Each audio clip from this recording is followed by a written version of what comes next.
esta charla que vamos a ver ahora, he querido ilustrarla con esta fotografía de una escultura que está aquí en Sevilla, supongo que muchos la conoceréis. Se llama El huevo de Colón. Es la escultura de bronce más grande de España. Es de un artista ruso que se llama Zurab Tsereteli. Y fue un regalo del Ayuntamiento de Moscú a Sevilla por la Exposición Universal de 1992. Este artista, en conmemoración del quinto centenario del descubrimiento de América, hizo también otras obras.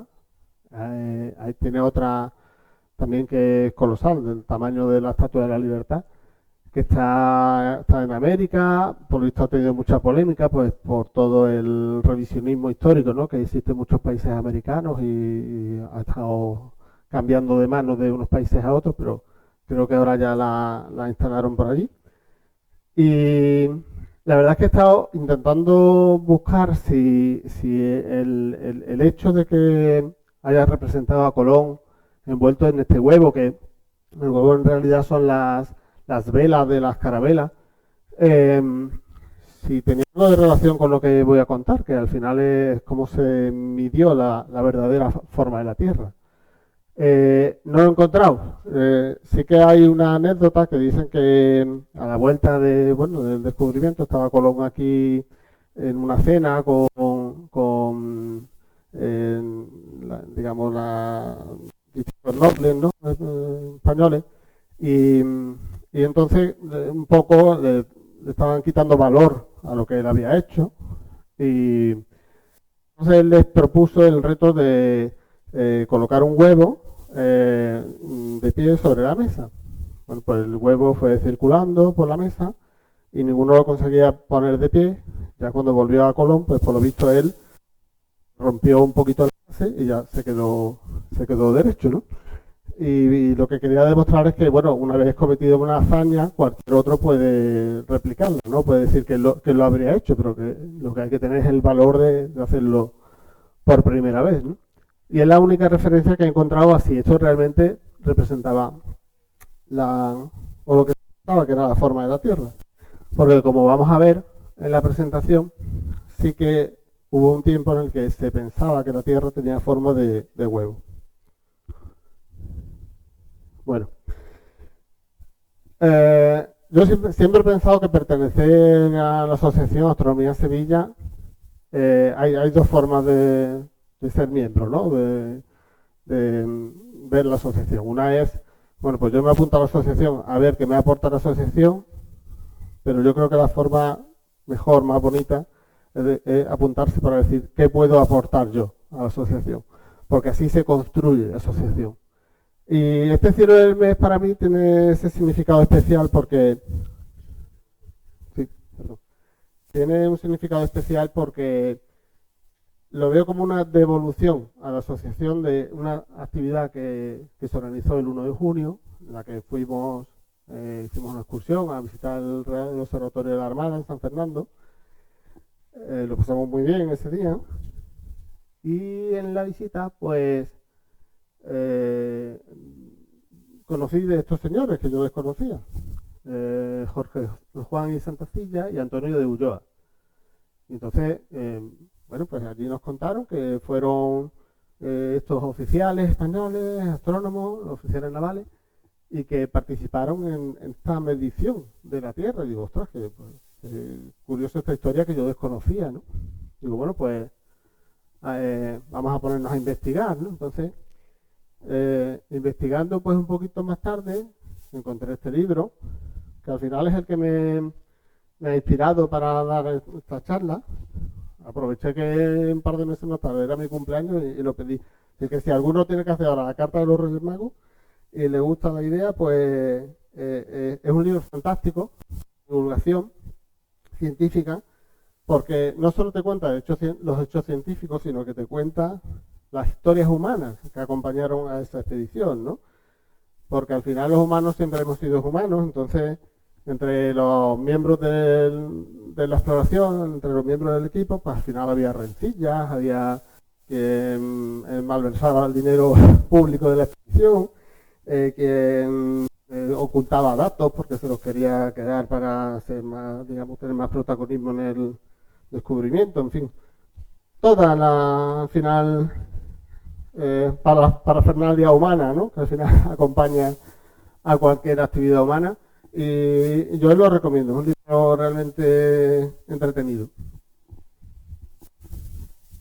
Bueno, como sabemos, Cristóbal Colón, que hizo 4 viajes a América, salía de las costas de Huelva, calaba en las Islas Canarias para reabastecerse y luego cruzaba el Atlántico, descubrió las islas centrales, ¿no? de América, Cuba, Santo Domingo, la parte de América Central.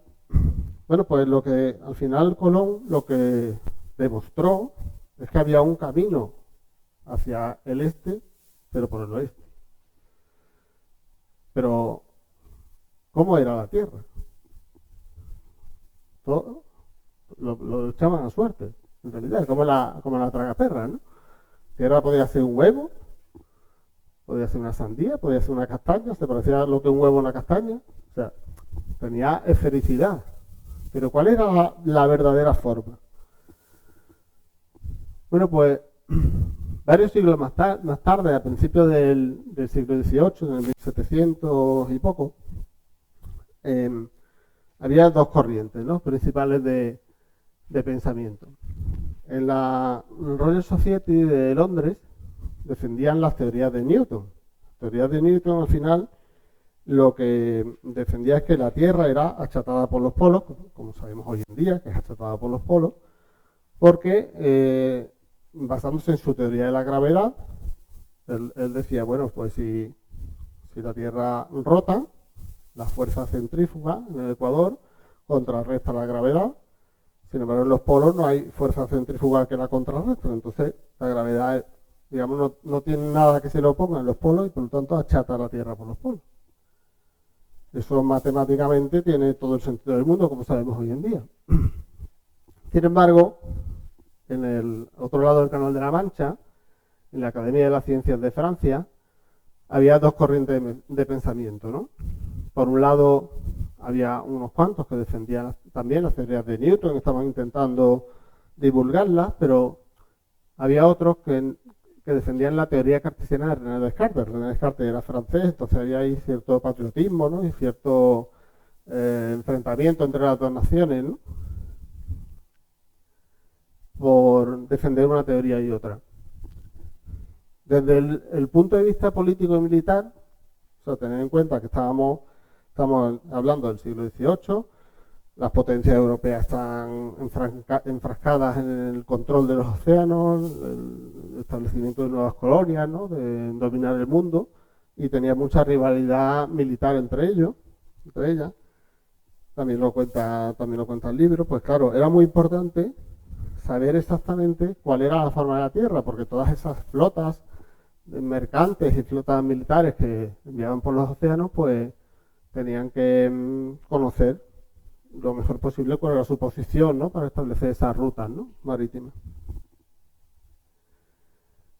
La teoría de Descartes estaba descrita en su Principia Philosophiae y al final era una teoría muy influenciada por las teorías eclesiásticas, ¿no?, o sea, por la Iglesia, ¿no?, porque él lo que defendía es que los cuerpos celestes, la Tierra, la Luna, los planetas, las estrellas, estaban inmersas en un fluido que llamaba éter, que lo había puesto en movimiento circular Dios en el momento de la creación y que continuaba girando, ¿vale? Y que ese giro era el origen de la gravedad, porque empujaba hacia los planetas, los cuerpos, ¿no? Y sobre todo defendía que como la Tierra estaba inmersa en ese fluido, pues como le ocurre a un con las velas, el viento, ¿no?, le empuja las velas, pues que ese fluido, ese éter, empujaba a la Tierra y le daba esa forma alargada, forma de huevo. Y es pues lo que defendían pues parte de esos científicos, ¿no?, de la Academia Francesa de las Ciencias. Sin embargo, como decíamos antes, Newton, en su principio de matemáticas, pues lo que defendía es que, dado un punto cualquiera de la superficie terrestre, La fuerza de la gravedad, que siempre tira hacia el centro de la Tierra, se veía contrarrestada por la fuerza centrífuga, que lógicamente sería, esta flecha sería mayor aquí en el ecuador y en el polo sería cero.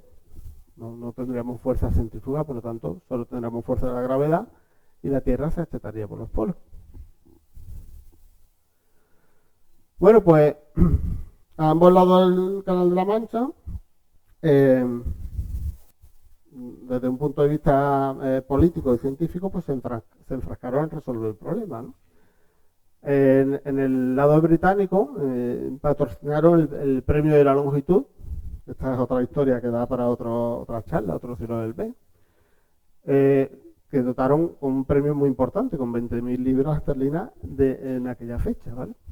Es un premio que consiguió John Harrison por la invención de los cronómetros marinos, que tuvimos la oportunidad de verlos en el observatorio de Greenwich el año pasado, la familia.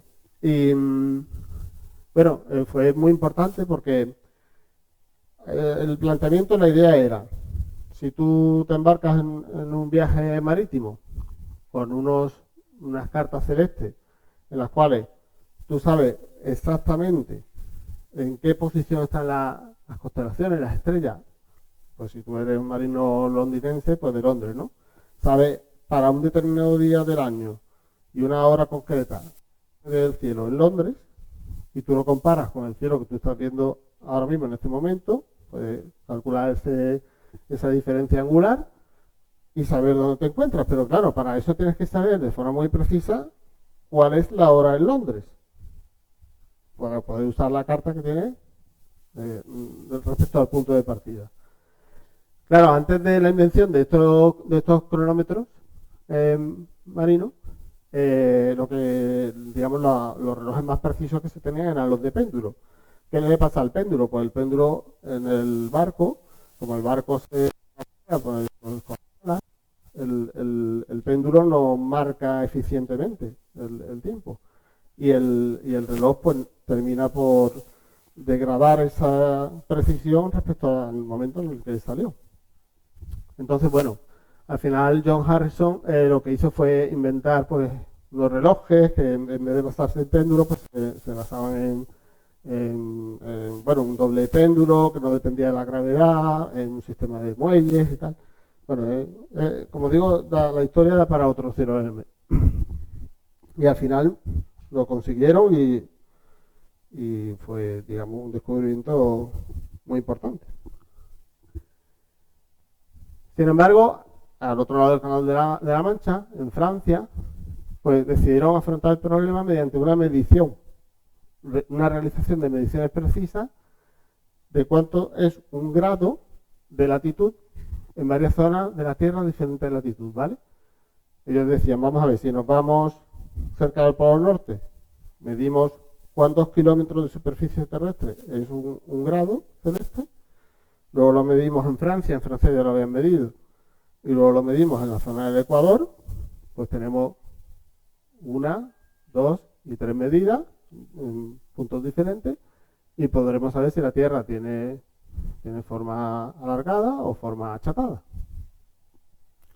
Y entonces pues se pusieron a ello. Para ello hacían una cadena de triángulos enorme, o sea, utilizaban accidentes geográficos y lo hacían basándose en una matemática muy simple, que es la geometría euclídea. No vamos a ponernos a hacer matemáticas aquí, solo lo vamos a contar. Lo que hacían es, de una forma bastante inteligente, entiendo yo, ellos empezaban pues en una determinada latitud y construían una línea base fundamental, que le llamaban.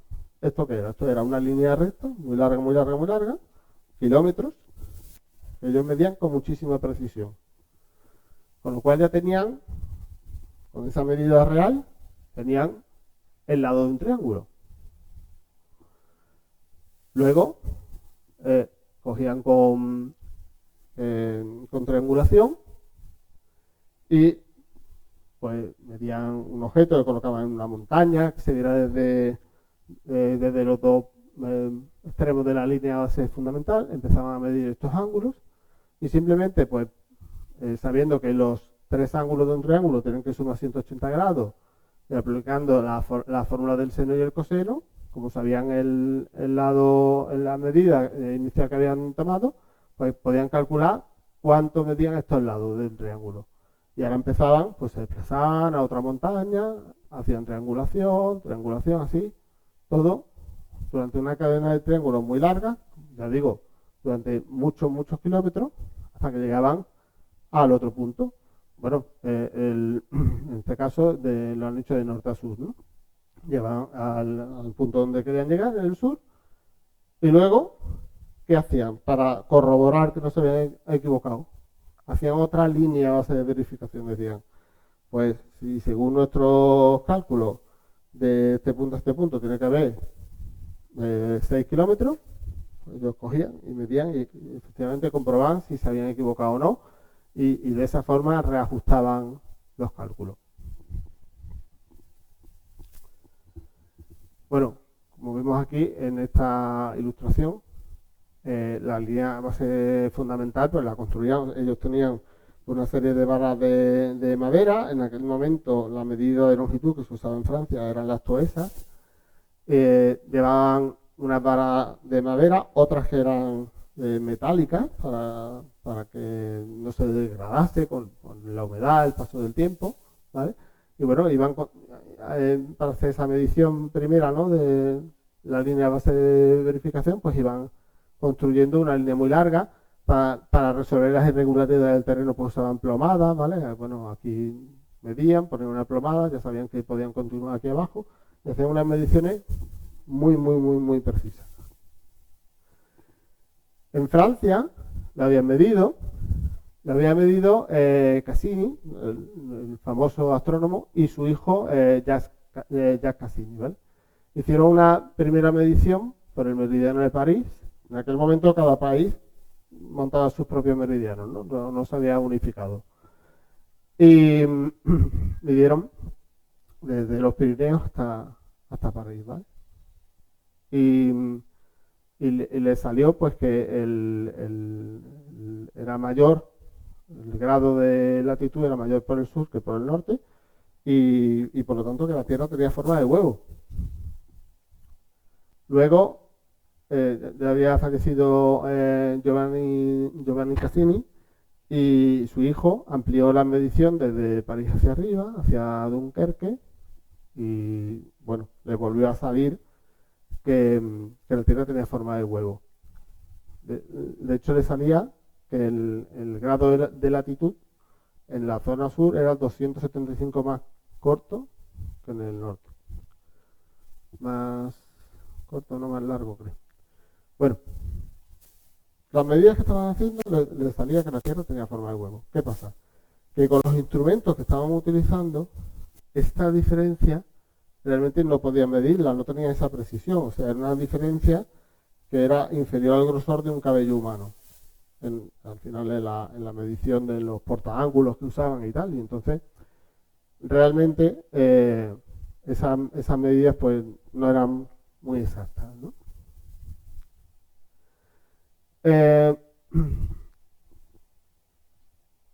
Entonces, ellos lo que se plantearon es que tenían que el tamaño de Francia no era lo suficiente como para sus instrumentos, su precisión, ser capaces de medir esa diferencia. Entonces, lo que se plantearon, como decíamos antes, que tenían que medir en distintas zonas del globo, ¿vale?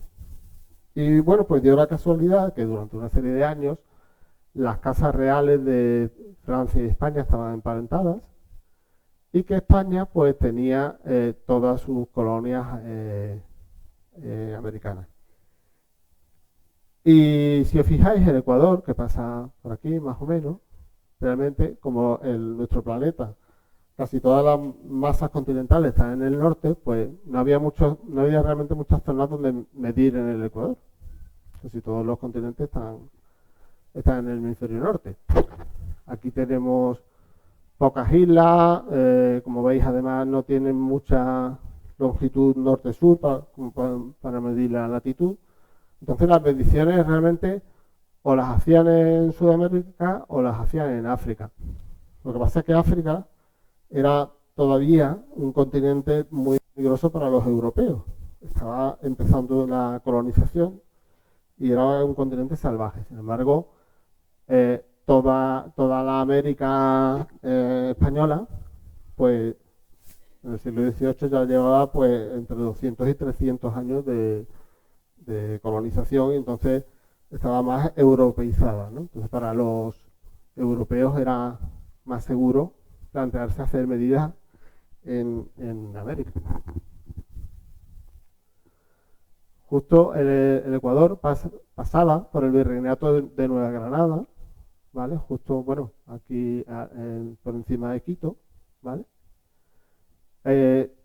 Esta zona no era propicia para las medidas porque todo eso es al final el Valle del Amazonas, selva, ¿vale? Y bueno, aquí tenemos una ampliación.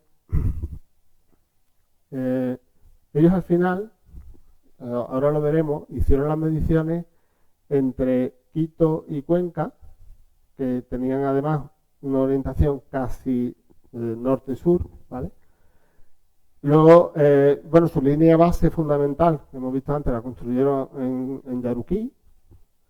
En Cuenca hicieron la línea base de verificación y luego además se dieron cuenta, lo veremos ahora después, que necesitaban más precisión en sus medidas y ampliaron esa cadena de triángulo un poco más hacia arriba todavía de Quito. ¿Vale? Claro, porque además esa zona era propicia.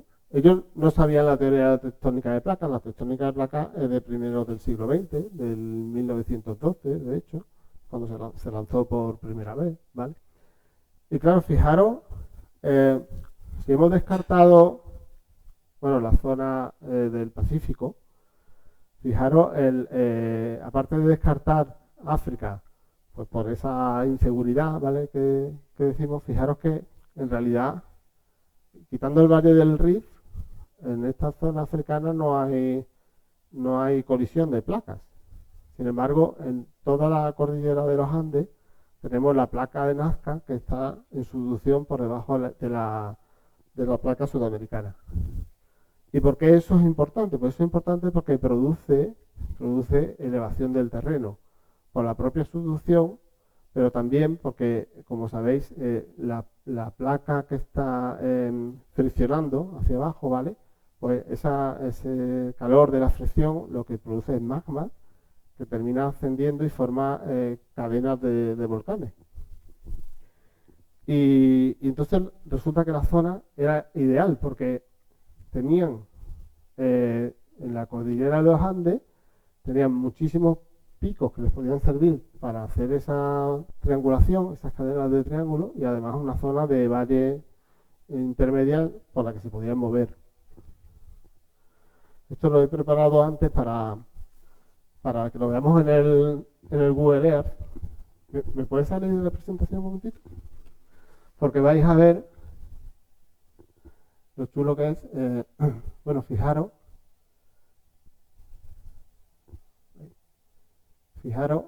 entre Quito y Ecuador, ¿vale? Veis que tenemos aquí como una hilera de cadena montañosa y aquí otra.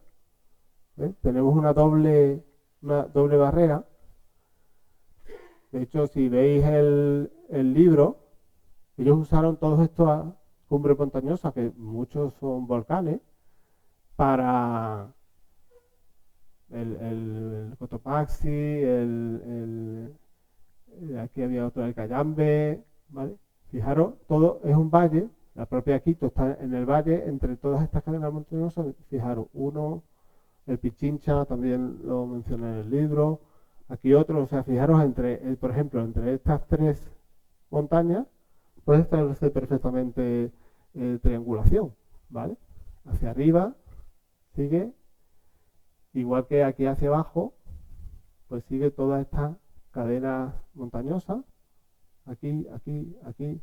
Esto era una zona propicia, una zona ideal, todo además de norte a sur, como hemos visto, entre Quito y Cuenca, que era fantástica para ellos establecer toda esa cadena montañosa de triángulo para hacer sus mediciones. Bueno, vamos a ver un momento los miembros de la expedición. Luis Godín era el jefe original de la misión. Aquí bueno, nos cuenta el libro, este hombre que tenía mujer, hijos y tal, pero le encargaron jefe, le dieron los fondos y cuando llegaron a Santo Domingo, creo que era, medio se gastó los fondos en prostíbulos. Entonces se dieron cuenta que quizás tenían que haber nombrado un tesorero aparte del director. Eso obligó al resto de miembros de los equipos, luego más adelante en la misión, a vender incluso sus propias pertenencias personales para sufragar los gastos que tenían. Y bueno, como decía antes, además era muy celoso de los datos y ocultaba datos a los demás compañeros y bueno, quería ser el protagonista, ¿no? Pierre Bouguer, la verdad es que yo no hablo bien francés, supongo que se dirá así, o espero, fue de hecho el jefe de facto. Este era la típica figura, porque al primero le perdieron el respeto, los demás, lógicamente. Este fue el típico científico apasionado por la ciencia, fue el que tomó la rienda, eso lo veremos ahora después. Detectó errores en las mediciones y prolongó la misión de medición varios años más hasta obtener la precisión exacta. Y no solo esto, sino que es que además demostró la teoría de la gravedad de Newton de la siguiente forma, es muy curioso. Según la teoría de la gravedad, además hay una interferencia. Según la teoría de la gravedad, todo cuerpo que tenga una gran masa tiene una atracción. Bueno, pues con un péndulo muy preciso consiguió demostrar que una de estas montañas, no sé, un volcán que tenía mucha masa, era capaz de desviar el péndulo por la atracción que hacía la propia montaña. Bueno, este era la Condamine, era el aventurero, era el noble que tenía muchos fondos, de alta alcurnia, tal, no sé qué, y él estaba ahí por la aventura. De hecho, al final, cuando ya habían acabado, dijo, pues yo me voy a volver por el Amazonas, me apetece cruzar el Amazonas, y se volvió por el Amazonas. Luego tenemos a nuestros compatriotas, Jorge Juan y Antonio de Ulloa, que, bueno, no sé si sería así, el libro los describe muy profesionales. Y luego tenemos pues otra serie de acompañantes que iban, bueno, formaban parte del equipo, pero con otras funciones, ¿no? Llevaban un doctor, botánico, un cirujano, ingenieros y cartógrafos, dibujantes, Teodor Hugo, que era constructor instrumental científico, y de hecho gracias a él pudieron reparar instrumentos que se le habían estropeado, y además construyó algunos otros que les salvó la misión, ¿no? Porque fueron muy precisos. Otros ayudantes. Y bueno, también, ya no aparece aquí, pero curioso, ¿no? ¿Verdad? Cómo cambian las mentalidades, porque ellos estaban allí y de alguna forma criticaban cómo veían que trataban a los esclavos, pero a la misma vez iban y se compraban unos cuantos para que les ayudasen a llevar los bártulos. En fin. Y luego las figuras políticas que promovieron la expedición, tanto en el gobierno francés como en el gobierno español, y que bueno, dieron ese soporte político a que se pudiera hacer esta medición. Pero claro, fue, digamos, dicen, bueno, el libro lo explica, dice que fue la primera misión internacional, científica, internacional de la historia moderna, pero claro, a la misma vez, una vez que la lanzaron, ellos se entendieron, ¿vale? De hecho, cuando, por ejemplo, les hicieron falta más fondos, ellos pedían más fondos y como si no lo hubiesen escuchado. Y luego, igual, a la hora de volver, cuando acabaron bueno, obtuvieron los resultados, pues aquello fue un sálvese quien pueda. Salieron, bueno, además que como ya, con el paso de los años, pues habían surgido esas rencillas y tal, pues cada uno volvió como pudo, cada uno volvió por un lado y, por ejemplo, muchos de esas figuras de acompañantes, de ayudantes, los dejaron allí y algunos pudieron volver, otros no volvieron. ¿Qué utilizaban como instrumental? Pues utilizaban cuadrantes. Fijaros, aquí lo que tenemos es como un pequeño telescopio fijo y otro que se puede mover, se puede ajustar. Entonces, cuando tú estás mirando pues una señal, ellos usaban, por ejemplo, las tiendas de campaña, se subían a lo alto de un monte, un equipo, otros iban a otro monte y ya se miraban entre ellos en las tiendas de campaña y sacaban la triangulación, ¿vale? Y usaban el sector cenital. Bueno, esto seguro que a algunos de los que hacemos astronomía actualmente en el campo, que sabéis que a veces hay que coger posturas ahí extrañas, pues les ocurría lo mismo. No ha cambiado, no ha evolucionado mucho la astronomía en este aspecto.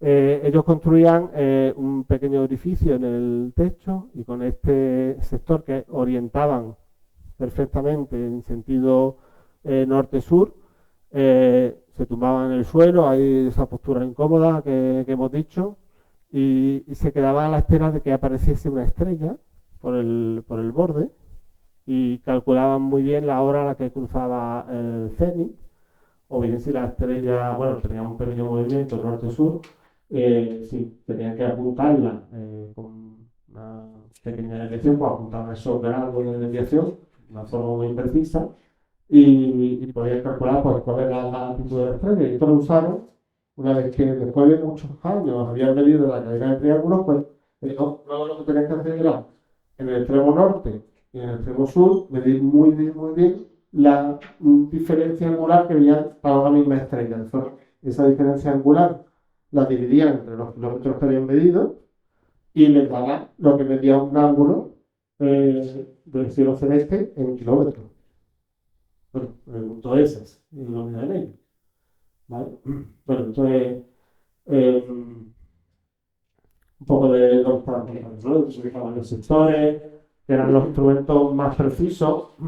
Le daba una precisión de 7 segundos de arco, que equivale como a 5 centímetros a 1,5 km de distancia, ¿vale? Y tuvieron un problema que es que era tan preciso que fueron capaces de detectar la aberración estelar, que era un fenómeno que habían teorizado años antes, pero que no lo habían medido realmente. Bueno, fueron muy precisos en sus mediciones. Corrigieron los errores de precisión del instrumental, que se deterioraban por los golpes en el transporte, porque cogía humedad, por el cambio de temperatura, por los seísmos, porque era una zona, como hemos dicho, de muchos volcanes, había muchos terremotos. Y claro, si construían un sector cenital esto para integrar el techo del edificio y el terremoto, pues eso se movía, se dieron muchísimas medidas de calibración. Esos errores de alineación de los sectores cenitales con el meridiano norte-sur, pues también. Para corregir los errores humanos, repetían las medidas durante meses, incluso. Para corregir la aberración estelar, de nuevo hicieron medidas de calibración. Vieron incluso el problema de refracción atmosférica. Para corregir los errores en la triangulación, construyeron la base fundamental de medición y la base de verificación. Aquí hay que contar que mientras ellos estaban de expedición en Sudamérica, Francia dio otra expedición a Laponia, la que le salió ya una medida de que la Tierra era chapada por los polos.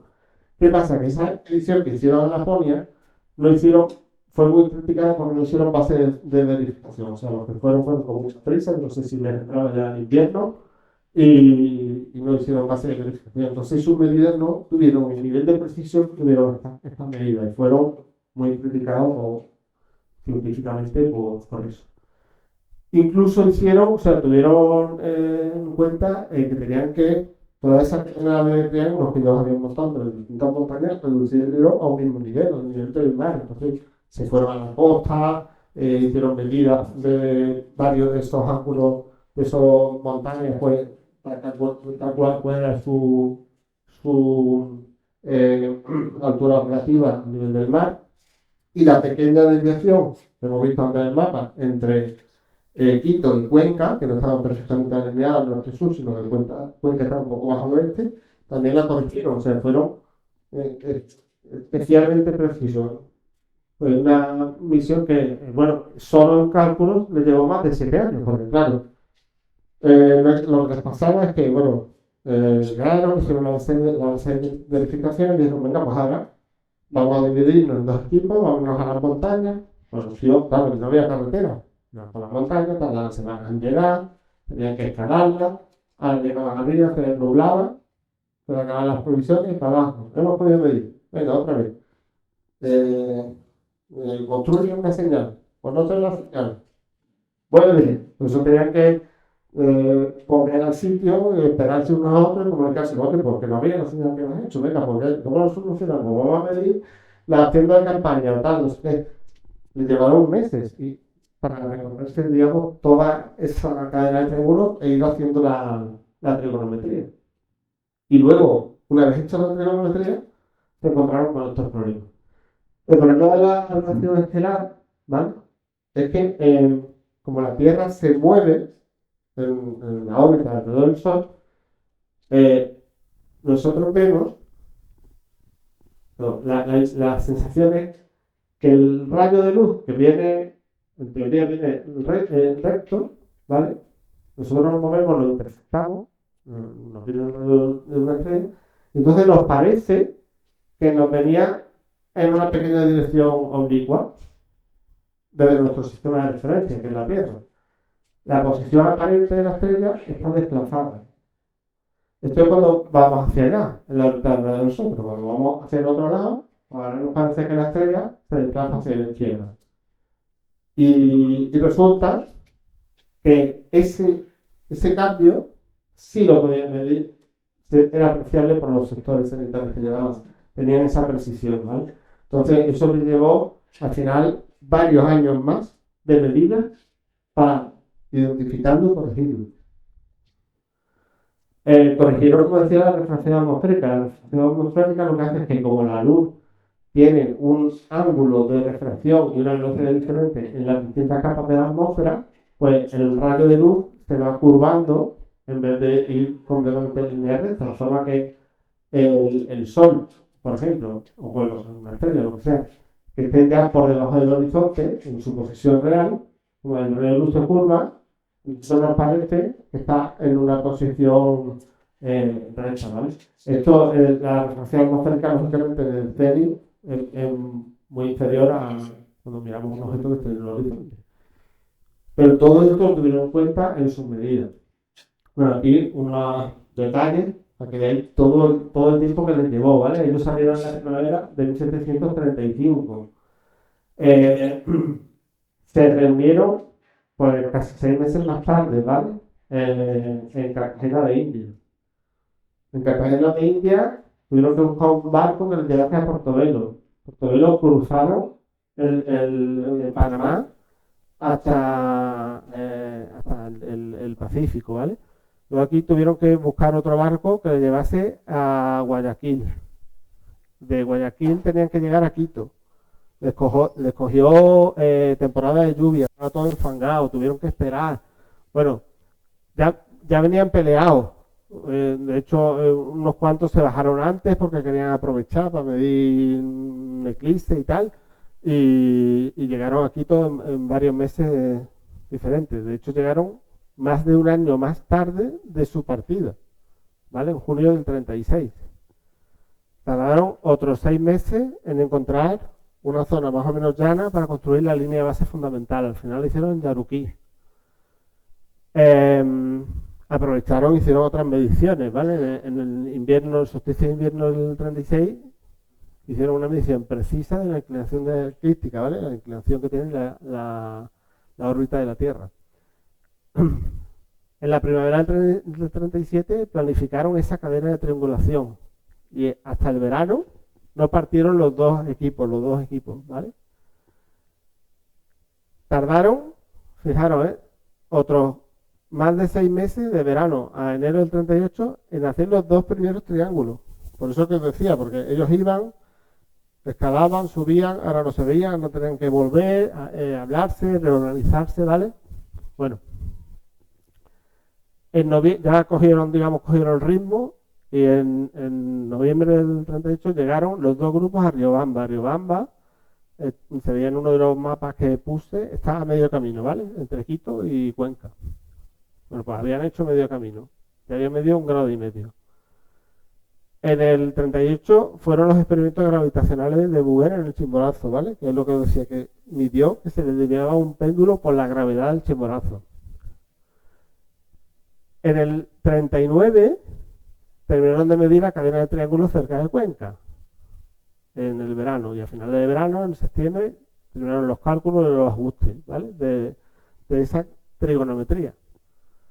Y ahora empezaron a instalar los sectores cenitales en el norte y el sur de la cadena de triángulos para medir una estrella. Habían elegido la estrella Alnilam, ¿vale?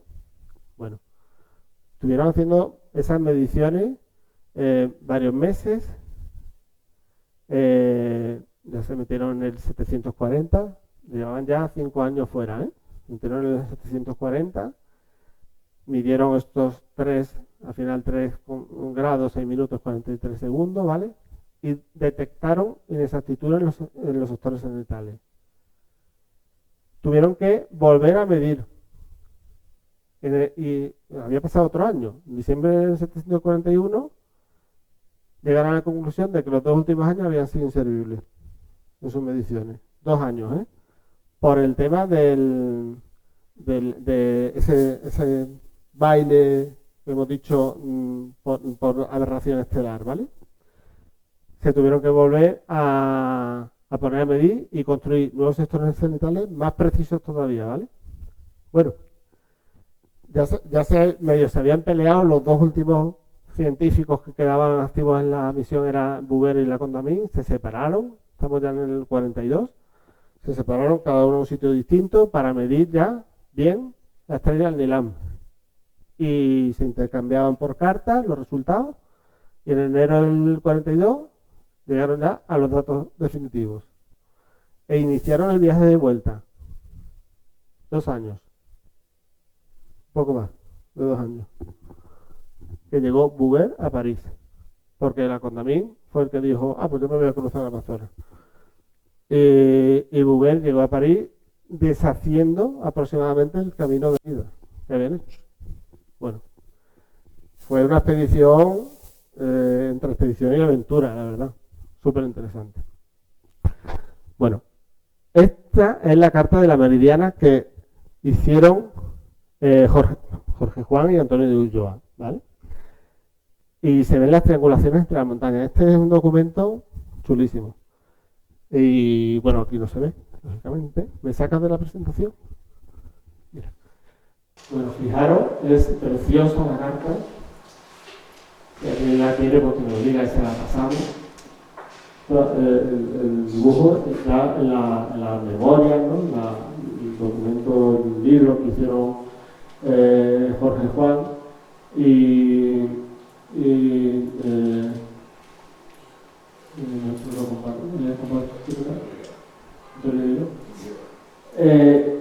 fijaros, pone aquí los volcanes, Pamamarca, bueno, aquí estaba la base de Yaruquí, aquí en esta valle, en esta vaguada donde construyeron esa línea base fundamental que tenía aproximadamente unos 12 kilómetros, ¿vale? Aquí tenemos Quito, ¿vale? Fijaros la precisión, todas las triangulaciones que hicieron, lo que decía, es todo un valle entre montañas, ¿vale? Aquí tenemos el Chimborazo, aquí es donde hicieron los experimentos gravitacionales, ¿vale? Bueno, y aquí al final tenemos Cuenca y la línea base de verificación que hicieron también por aquí. Es un documento precioso, ¿eh? La meridiana de Cuenca. En medio está Riobamba, que es donde se reunieron. He estado por aquí, Riobamba, que es donde se reunieron cuando habían metido la mitad. Bueno, un documento precioso.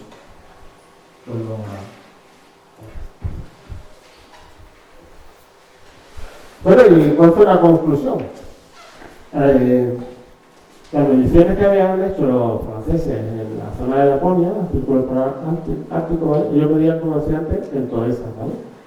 Pues le salió 57.437 toesas, que en metros, bueno, a partir de ahora ya lo de todo en metros, ¿vale? Eran casi 112.000 metros, ¿vale? O sea, 112 kilómetros. Un grado de longitud, de latitud, perdón. Y la tuvo Maupertuis en Laponia, ¿vale? En París, que lo habían medido antes de arrancar estas dos expediciones, pues fijaros, era un poquito más pequeño, 111 kilómetros, ¿vale? Y en el Ecuador, las medidas fueron de, bueno, lo que se llama preciso, 110.611,60 metros. Fueron tan precisas sus mediciones que solo difieren aproximadamente 40 metros del valor actual, ¿vale? Y sin embargo, los españoles lo midieron todavía más preciso, ¿vale? 110.604,83 metros, mucho más cerca del valor actual, perdón, el valor actual, un poco menos, 110.027, que es el valor, ¿no? Y de esta forma, pues ya se confirmó que la Tierra es achatada, como un estudio, ¿vale? Como veis, al ser achatada, en el norte, el grado de latitud es mayor, tiene más metros, que en el Ecuador es más estrechito. Pues ya está, espero que os haya gustado la historia.